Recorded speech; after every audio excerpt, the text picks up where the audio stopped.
2021년 1월 21일 초등부 행복한 아침 시간으로 함께 인도받겠습니다. 다 함께 사도신경으로 신앙 고백 드리겠습니다. 전능하사 천지를 만드신 하나님 아버지를 내가 믿사오며 그 외아들 우리 주 예수 그리스도를 믿사오니 이는 성령으로 잉태하사 동정녀 마리아에게 나시고 본디오 빌라도에게 고난을 받으사 십자가에 못 박혀 죽으시고 장사한 지 사흘 만에 죽은 자 가운데서 다시 살아나시며 하늘에 오르사 전능하신 하나님 우편에 앉아 계시다가 저리로서 산자와 죽은 자를 심판하러 오시리라. 성령을 믿사오며 거룩한 공예와 성도가 서로 교통하는 것과 죄를 사하여 주시는 것과 몸이 다히 사는 것과 영원히 사는 것을 믿사옵나이다. 아멘. 오늘 우리가 붙잡을 하나님의 말씀은 사도행전 9장 15절 말씀입니다. 사도행전 9장 15절 말씀 제가 봉독합니다. 주께서 이르시되 가라, 이 사람은 내 이름을 이방인과 임금들과 이스라엘 자손들에게 전하기 위하여 택한 나의 그릇이라. 아멘. 하나님께서 제자 아나니아에게 바울을 이제 회심시키시면서 바울에게 처음으로 가라고, 아나니아가 갈 수 없습니다라고 얘기했지만 이 사람은 이방인을 위하여 택한 나의 그릇이라, 그래서 가서 복음 전하라라고 얘기하신 장면이 오늘 본문의 말씀입니다. 이 사도 바울이 이때부터 주님께 사로잡혀서 일생을 다할 때까지 복음을 전했습니다. 우리가 이번 주 보았던 강단 말씀의 본문에 저 에베소 교회를 향해서 그리스도의 몸을 세우라고 얘기했던 그 바울의 그 중심을 우리가 생각해 볼 때 이 사람의 시작은 어딘가? 하나님이 선택하시고 하나님이 힘 주시고 은혜 주시고 또 이 이방인을 향한 하나님의 절대 계획이 있었기 때문에 전도자 바울은 이방인에게 복음 전하기에 자기가 감옥에 갇혀도 그것이 아무런 상관이 없었던 삶을 살았습니다. 그리스도의 몸을 세우는 제자라는 말씀, 일꾼이라는 말씀을 가지고 우리는 한 주를 살아가고 있습니다. 영적인 높은 곳에 오르자라는 말씀 또한 우리 렘넌트들의 가정이 하나님께서 주시는 말씀으로 붙잡고 살아가고 있죠. 이 두 가지 말씀을 우리는 어떻게 적용하고 또 어떻게 묵상하고 어떻게 붙잡고 살아가고 있는지를 점검하는 하루 되셨으면 좋겠습니다. 그리스도의 몸을 세우는 일꾼, 어느 정도로 말씀을 묵상하고 적용할 수 있을까요? 우스갯소리 하나 해드릴게요. 어저께 이제 수요 예배 끝나고 제가 이제 본당 안에 이것저것 정리하느라고 막 돌아다니다가 뒷걸음치다가 강대상 그 턱에 다리가 걸려서 뒤로 자빠질 뻔했어요. 근데 옆에 이현재 전도사님이 있었거든요. 제가 한 반쯤 넘어졌는데 탁 잡아주면서 이렇게 세우면서 하는 말, 그리스도의 몸을 세우는 일꾼이라고. 옆에서 이제 듣던 사람들이 빵 터졌죠. 그래서 야, 말씀 좀 기가 막히다고, 대단하다고. 근데 그 짧은 시간에 무슨 생각했냐면 이 교역자는 다르다. 교역자는 다르다. 그리스도의 몸을 세우는 일꾼. 근데 내가 그리스도의 몸 맞아? 라고 물어봤죠. 그랬더니 이제 이것저것 농담하고 그랬는데, 여러분 오늘 하루를 살아가면서 우리는 무엇을 세우고 있습니까? 무엇을 붙잡고 있습니까? 하나님께서 우리를 처음 부르실 때 우리에게 주셨던 언약은 무엇이고, 오늘 우리를 움직이는 말씀은 무엇입니까? 오늘 언약 가진 단 한 사람이라는 제목의 기도처럼 말씀입니다. 언약 가진 한 사람, 언약 가진 한 사람입니다. 이 세상에 언약 가진 한 사람, 하나님의 기준으로 하나님의 시각으로 우리를 바라볼 때 우리가 연약하고 보잘것없고 힘없고 상처뿐인 것 같지만 하나님에게는 저 70억 인구 중에서 얼마 되지 않은 정말 참된 언약 가진 한 사람입니다. 그래서 우리는 오늘 하루를 살아갈 때 세상의 기준을 가지고 살아가는 것 아니라 하나님의 기준 가지고 살아가야 될 줄로 믿습니다. 그래야지만이 세상이 줄 수 없는 위로와 은혜와 평안과 참된 응답과 힘이 우리에게 샘솟을 줄 믿습니다. 대부분의 사람이 많은 상처 속에 있습니다. 그러면서 자신도 모르는 영적 문제 속에 있습니다. 앞으로 영적 문제는 더욱 심해질 것입니다. 이 영적 문제의 답은 복음입니다. 그리고 이 답은 절대 변하지 않습니다. 왜냐? 사람은 영적 존재이기 때문입니다. 영적 문제가 가득한 시대와 세상을 살리기 위해 나는 오늘 어떤 언약을 붙잡아야 되겠습니까? 내 자녀를 두고 나는 어떤 언약을 붙잡아야 될까요? 첫 번째, 복음을 붙잡은 한 사람과 미래입니다. 지구는 과학과 상관없이 영적 문제로 가득 차 있고 그 결과 재앙이 오고 있습니다. 하나님의 말씀에는 반드시 붙잡아야 할 언약이 들어 있습니다. 사탄을 이긴 왕, 재앙을 막은 제사장, 하나님 자녀가 되는 길을 알린 선지자를 합친 단어가 기름 부음 받은 자, 곧 그리스도입니다. 그리스도의 언약을 붙잡은 한 사람이 시대를 바꾸었고 그 언약을 전달받은 한 사람이 세계복음화를 이루었습니다. 이것이 성경의 역사입니다. 자, 언약은요, 그리스도입니다. 하나님의 약속은 그리스도입니다. 그리스도 세계복음화라고 얘기합니다. 근데요, 더 정확하게 말하면 그리스도입니다. 왜냐, 오신 그리스도, 그리스도죠. 오실 그리스도, 세계복음화입니다. 예수님이 다시 오실 때, 그때 예수님이 다시 오시는 그날, 세계복음화 되어지는 날, 이 세상의 끝이라고 하나님 우리에게 말씀 주셨습니다. 우리 언약교회 이름이 언약입니다. 언약이 무엇입니까? 하나님이 약속하신 거예요. 언약의 언자가 무슨 언자입니까? 말씀 언자입니다. 그래서 우리는 말씀을 붙잡고 하나님의 약속을 붙잡고 살아가는 겁니다. 우리에게 주시는 강단의 말씀을 꼭 붙잡는 겁니다. 그래서 그리스도의 몸을 세울 때, 그리스도의 몸을 세울 때, 세우는 일꾼. 그게요, 계속 묵상하고 기도해야지만 사람 자빠질 때 넘어지는 거 탁 잡아주면서 그리스도 몸을 세운다고 한다니까요. 참, 지금 생각해도 진짜 어이가 없는데. 여러분, 근데 그 정도로 우리가 말씀 묵상하고 하루를 살아갈 때 누가 턱 누를 때 스위치 누르면 띡 나오는 것처럼 강단 말씀 나와야 되지 않겠습니까? 예, 그 속에 참된 행복이 있다니까요. 말씀으로만 행복할 수 있습니다. 언약으로만 행복할 수 있습니다. 복음으로만 행복할 수 있습니다. 우리가 오늘 이 복음의 깊은 비밀 속으로 들어가야 될 줄로 믿습니다. 복음을 붙잡은 한 사람이 모든 것을 바꿀 수 있습니다. 복음을 붙잡은 오늘이 우리의 미래를 바꿉니다. 왜냐?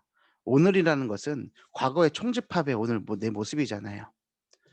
내 오늘의 상태 하나가 중요한 것이 아니라 내 미래의 한 지점으로부터 오늘까지의 그 모습의 결과물이 나잖아요. 내 미래가 바뀌기 위해서는, 나의 인생의 끝이 바뀌기 위해서는, 내 자녀의 미래가 바뀌기 위해서는 오늘 바뀌어야 되는 겁니다. 오늘 바뀌지 않고서는 도저히 바꿔질 재간이 없습니다. 오늘을 복음으로 누리는 하루 되시길 바랍니다. 복음을 붙잡은 자의 정체성은 무엇입니까? 하나님의 미래를 가지고 미션과 인생 전체의 길을 전달할 서밋의 축복을 가진 나는 존재 자체가 축복입니다. 내 인생 자체에 놀라운 하나님의 이유가 있기 때문입니다. 나의 존재 자체가 빛을 발하기 위한 왕 같은 제사장임을 알고 누려야 됩니다. 우리의 영적 전체성이 무엇입니까? 하나님의 미래를 가지고 미션과 인생 전체의 길을 가지고 서밋의 축복을 누리는 것이다 되어 있습니다. 그냥 너무 어렵게 생각하지 마시고 오늘 내가 말씀으로 행복할 수 있다면 되는 겁니다. 내가 말씀으로 행복하면 영적인 높은 곳에 오르는 자가 되는 겁니다. 내가 말씀을 꽉 붙잡는 겁니다. 올해 우리에게 주신 말씀 무엇입니까? 빈 곳 살리는 일꾼입니다. 빈 곳을 살리는 겁니다. 그리스도의 몸을 세우는 것이 빈 곳을 살리는 것이라 했습니다. 세계에 빈 곳이 있습니다. 엘리트의 빈 곳이 있습니다. 교회에 빈 곳이 있습니다. 우리 현장에 빈 곳이 있습니다. 제가 어제도 질문했습니다. 그렇다면 우리는 빈 곳 아닌 곳은 살리고 있는가? 우리가 보고 있고 우리가 말하고 있는 빈 곳이 정말 빈 곳 맞는가? 혹 내가 보고 있음에도 빈 곳이라 여겨지지 못하고 있는 부분은 있지 않은가? 그것을 점검해야 된다 했습니다. 키워드는 뭐냐? 일꾼이요. 또 다른 키워드는 뭐냐? 살려내는 겁니다.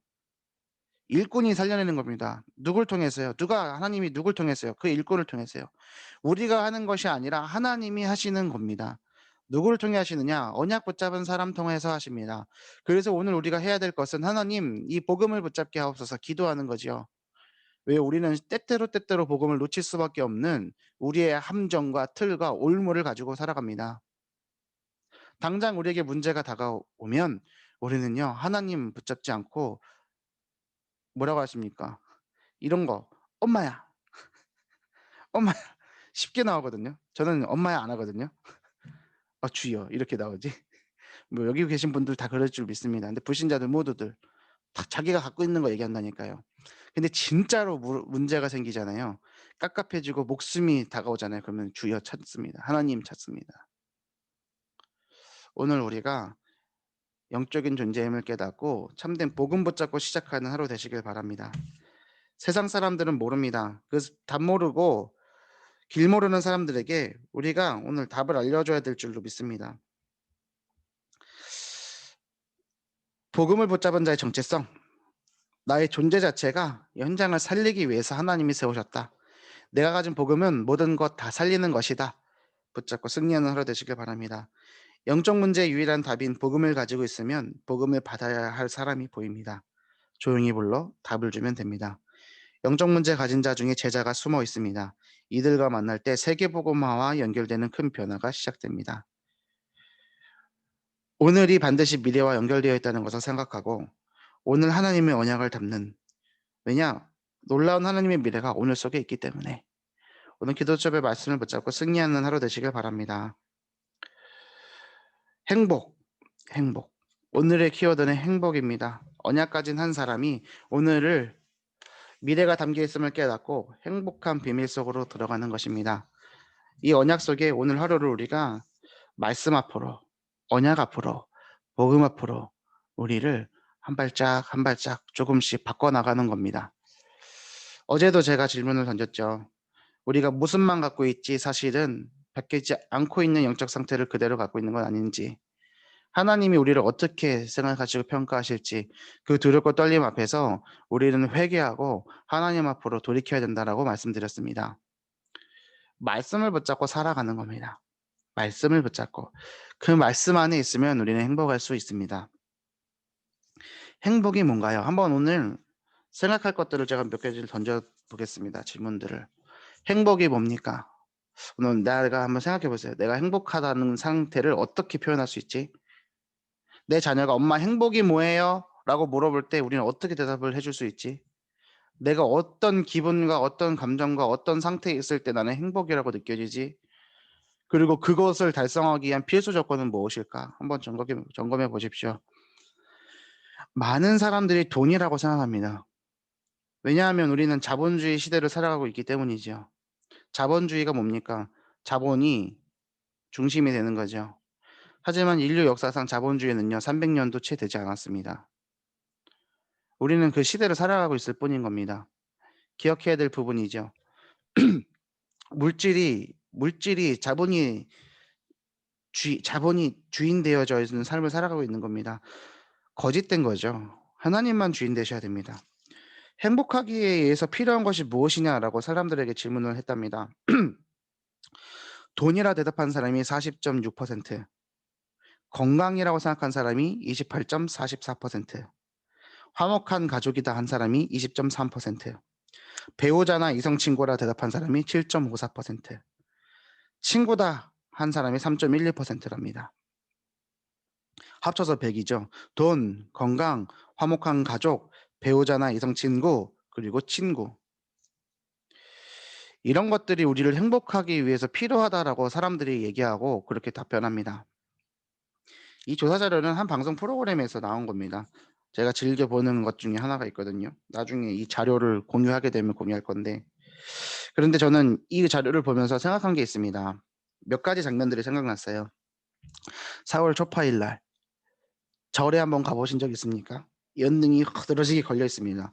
그 연등 하나에 500만 원에서 막 200만, 500만 원짜리 있거든요. 거기에 다 소원 쪽지 담겨 있어요.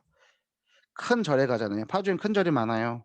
그래서 학교 다닐 때, 초등학교 다닐 때 맨날 거길로 수학여행 가고 뭐 소풍 가고 그랬거든요. 가면은 기와장이 있습니다. 그 기와장에 제 소원 적어놨습니다. 그 소원이 뭐냐? 돈, 건강, 화목한 가족, 배우자, 친구, 이성, 결혼, 거기에 취업. 그쵸? 뭐 돈이랑 취업 같이 들어가 있으니까. 이거 빼고는 없거든요. 그 장면이 하나 생각났고요. 양화진 선교사묘원에 가면 천주교 묘원이 따로 있거든요. 거길 가잖아요. 마리아상 옆에 촛불을 사서 촛불을 전시해 놓는 데가 있습니다. 그 촛불 밑에요, 소원 적는 란이 있어요. 한번 가서 보신 적 있습니까? 거기에 다 뭐가 적혀 있냐? 돈, 건강, 화목한 가정, 배우자, 이성 친구, 자녀, 친구. 똑같아요. 또 있습니다. 남산 올라가면요. 남산 작년에 갔다 왔는데, 처음 갔는데 자물쇠를 꼭대기 가면은 무지하게 걸어 놨어요. 흉물스러워요, 저는 볼 때. 이게 뭐야? 지저분해. 막 징그러워요. 근데 그 자물쇠마다 소원 적어 놨습니다. 그 소원이 뭡니까? 돈, 건강, 화목한 가족, 지역. 이거를 넘어가질 못해요. 눈에 보이는 거. 거기에 세계 평화라고 적은 사람 한 명도 못 봤어요. 농담으로는 적을 수 있겠죠. 거기에 세계 복음화라고 적어서 자물쇠 걸어 놓은 사람 없다니까요. 복음이라고 정해서 해 놓은 사람이 한 명도 없습니다. 이 세상의 모든 사람들이요. 복음이 행복의 조건이다, 필수 조건이다 생각하지 않습니다. 그저 나에게 없는 것을 가지고 그것이 행복인 줄 알고 그것을 구하고 그것의 없음에 한탄하며 살아갑니다. 근데 우리 기억할 것이 있습니다. 사회 경제학적으로요. 항상 돈을 벌 때마다 행복의 점수가 높아지는 것은 아니라고 연구 결과가 나와 있습니다. 행복 지수를 100 점으로 했을 때요. 월 430만 원 버는 사람은 63 점이랍니다. 680만 원 버는 사람은요. 61 점으로 점수가 떨어집니다. 400만 원 이상 벌 때요. 그 소득과 행복의 지수가 비례하는 것이 꺾이기 시작합니다. 400만 원이에요. 그럼 이런 얘기하면은 이렇게 얘기하는 사람이 있습니다. 저도 그렇습니다. '아 월 400 벌었으면 좋겠는데.' 근데 그것이 행복의 조건이 아니라니까요. 우리가 400만 원 이상 벌게 된다고 했을 때 놓쳐지는 것들이 그만큼 발생합니다. 왜냐? 시간은 유한하고요. 사람의 자원은 한정되어지기 때문에 우리가 그만큼 벌기 위해서 시간을 투자할 때 버려야 될 것들이 가치들이 발생되죠. 친구 관계든 가족 관계든 건강이든 기회비용이 발생할 수밖에 없는 겁니다. 사회학자가 이렇게 얘기합니다. 빈곤 탈출을 위해서 돈은 매우 중요하지만 문제는 사람들이 돈을 벌면 벌수록 그만큼 더 행복해질 것이라고 착각하는 데 있다고. 그것이 계속해서 사람을 행복하게 만들지는 못한다고 얘기합니다. 한번 생각해 보세요. 저는 라식 수술이나 라식 수술 하고 싶거든요. 근데 안경 벗으면은 못생겨지기 때문에 제가 안 하는 거예요. 그런데요. 라식 수술한 친구들 보잖아요. 너무 행복하대요. 너무 행복하대요. 몇 개월 가냐? 2 개월이요. 딱 2 개월 갑니다. 연구 결과도 나와 있어요. 행복 지수가 일반적으로 사람의 평균이 55 점이랍니다. 근데 딱 한 사람이요. 77 점, 80점 팍 올라간대요. 2달 지나고 나면 다시 떨어져요. 그걸 보고 심리학 용어로 뭐라 하냐? 쾌락 적응, 쾌락 적응이라고 얘기해요. 또 다른 법칙도 있어요. 한계 효용 체감의 법칙이라고. 사과 하나 먹고 만족했던 사람이 계속 그거 먹다 보면 한개 갖고는 체감이 안 되는 거죠. 그게 인간이에요. 행복이라는 것은 우리 손에 쥐는 거 모래처럼 물처럼 손에 쥐었다가 탁 사라지는 거라니까요. 복음만이 우리에게 있는 이 영원한 공허와 흑암과 혼돈을 잠재우고 충만하게 채울 수 있는 겁니다. 사람들이요. 긍정적인 경험을 하든 부정적인 경험을 하든 뭔가 우리가 스트레스를 받거나 막 이렇게 카타르시스를 느끼거나 이 모든 것들이 영원히 지속되는 것이 아니라 잠깐 있다 사라지는 겁니다. 제가 지난주 목요일 날 오늘 밤에도 우리 랩런트들과 다락방을 할 거지만 그날 저녁으로 삼겹살 먹고 와 갖고 사진 찍어 올렸잖아요. "내일 되면 똥 될 거다."라고 얘기해 줬잖아요. 아이들한테 좀 실감나게 설명하기 위해서. 그냥 먹고 사는 거. 돈이 많으면요. 집에서 라면 먹을 거 밖에서 라면 먹고 짜장면 먹고 짬뽕 먹고 돼지고기 먹을 거 소고기 먹고 집에서 거 먹을 거 밖에 나가서 먹고 아니면 호텔 가서 스테이크 썰든가. 그 달라지는 거지 먹는 건 똑같고요. 똥 되는 건 똑같은 거예요. 사람의 평가와 사람의 기준이나 이런 것들이 우리를 행복을 좌우한다? 그러면 그건 상대적인 거잖아요. 좋은 차를 사도요. 그거 얼마 안 갑니다. 집을 사도요. 얼마 안 갑니다. 좋은 인간관계를 가져도 그것이 영원하지 않습니다. 오늘 우리가 붙잡아야 될 게 뭘까요? 행복입니다. 우리를 정말로 행복하게 하는 건 뭐냐? 생각해 봐야 되겠습니다.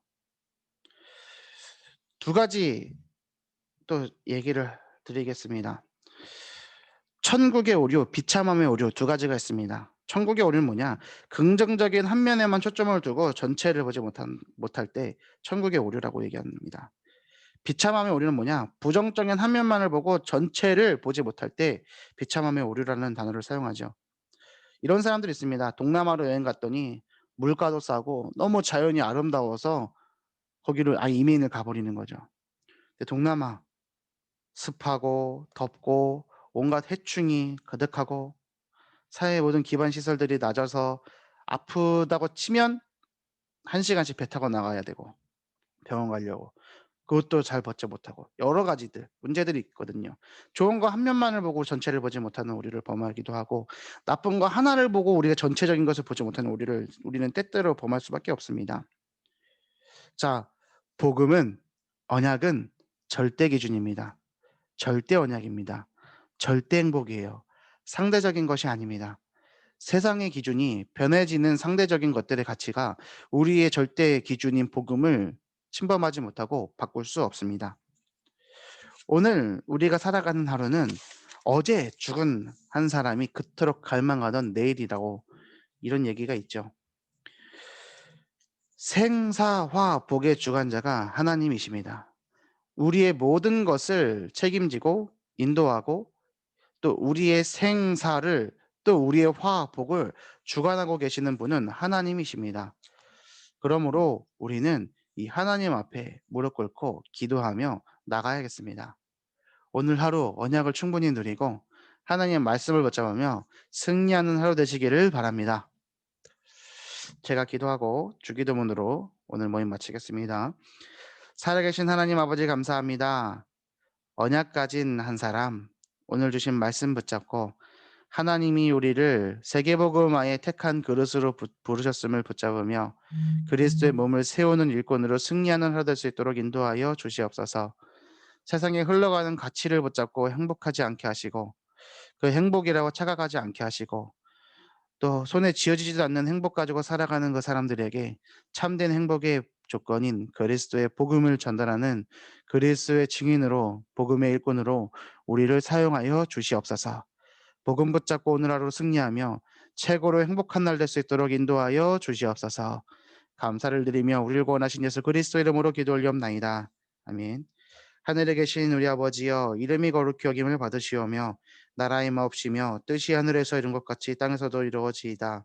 오늘날 우리에게 일용할 양식을 주옵시고 우리가 우리에게 죄 지은 자를 사하여 준 것 같이 우리 죄를 사하여 주옵시고 우리를 시험에 들게 하지 마옵시고 다만 악에서 구하옵소서. 대개 나라와 권세와 영광이 아버지께 영원히 싸움나이다. 아멘. 감사합니다. 오늘 하루도 승리하세요.